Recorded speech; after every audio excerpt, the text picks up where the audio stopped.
She is the first British Muslim woman to win a kickboxing world title. Ruqsana Begum fell in love with the sport when she was a teenager, although she initially had to hide it from her family. Well, she's now sharing her story in a new book. It's called Born Fighter.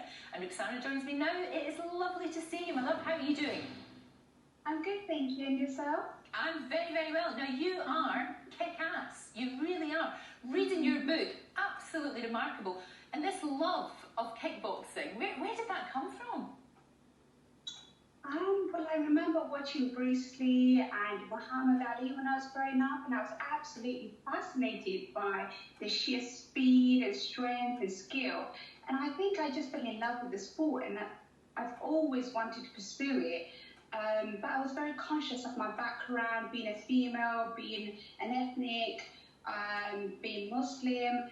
I knew it was out of the question for me to pursue a sport such as, something so brutal, which is Muay Thai at the time. But that didn't stop you. You actually went ahead and you did it anyway. That sort of strength of character is remarkable. I mean, I know you had to hide it from your parents. You hid your trophies, you hid your bruises as well, because obviously in a contact sport like that, you get injured. It happens. When did you actually feel that you were able to tell them, and how did they react? Well, what happened was once I finished university, I had an arranged marriage, and that failed really miserably. So at that point, I was going through depression, I was suffering from panic attacks, I was absolutely bedbound. And the only thing I felt really familiar with was the sport. So I thought, well, I'm not going to be on antidepressants. I want to, I'm stronger than that. I'm a fighter. So at that point, I plucked up the courage to bring my parents to the gym. I didn't tell them where I'm taking them, but I decided to just take them to the gym, introduce them to my coach, and let them know where I'm spending my time. I wanted to heal myself through the sport because I felt like I was living a double life. One where I was a nice traditional daughter at home, and the other where I was a fierce fighter at the gym. So I wanted to kind of embrace the two worlds and have a bridge between the Eastern culture and the Western culture.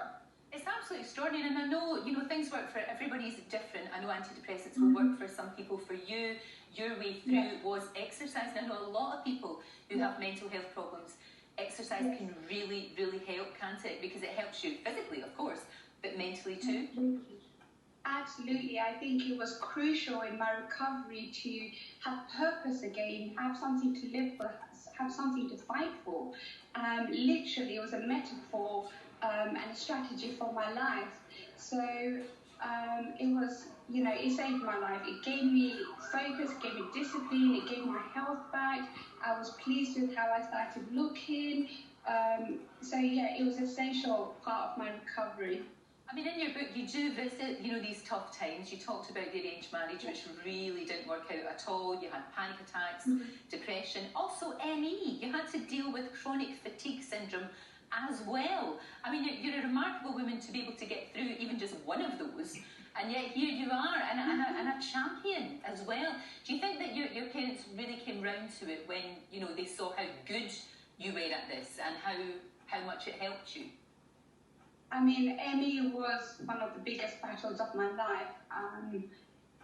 Being an athlete, it was one of those things that I wanted to give it my all, and my health was always kind of restricting me. So that was a huge challenge, but I managed to embrace it. I managed to find a way where I can train where it's more strategic rather than fitness-based. I had a really good coach who understood my condition. And as for my parents, I believe they understood the fact that I was using the sport to heal myself, and they allowed me to just be myself. They didn't say yes, they didn't say no. They were just pleased to see their daughter back. And I think that was a huge, massive, thank you to them for, allowing me to find myself, find my identity again, and be who I am. Sure, and of course you won the British title 10 years ago, which was brilliant against all of the odds, I know how passionate you are, Ruqsana, about getting other women, young girls involved in this sport, particularly young Muslim girls who maybe don't think, they see you and they think, oh wow, she's doing this. This is amazing. Maybe I can too. And that's really important. It's really important that we have visible role models and people that young women can aspire to. 100%, I agree with that, because growing up, I didn't have any female models that I could look up to. I walked into a gym full of men who are testosterone driven, six-pack, all, you know, a different kind of breed, in fact. So, you know, these were alpha male, and then there's little me walking into you know, an environment that I've never seen or been part of. So definitely, I wanted to change that stereotype to allow more women to be able to access sport and not compromise on their faith. This is why I created the sports hijab, to encourage more females, especially from Muslim backgrounds, to participate in sport and not have to compromise on their faith at all.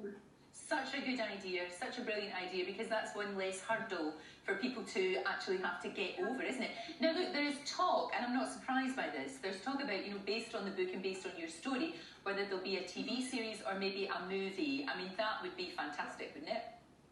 It would be amazing, because I feel like my story can reach out to so many people from all walks of life, from all backgrounds. It has so many levels that I encounter.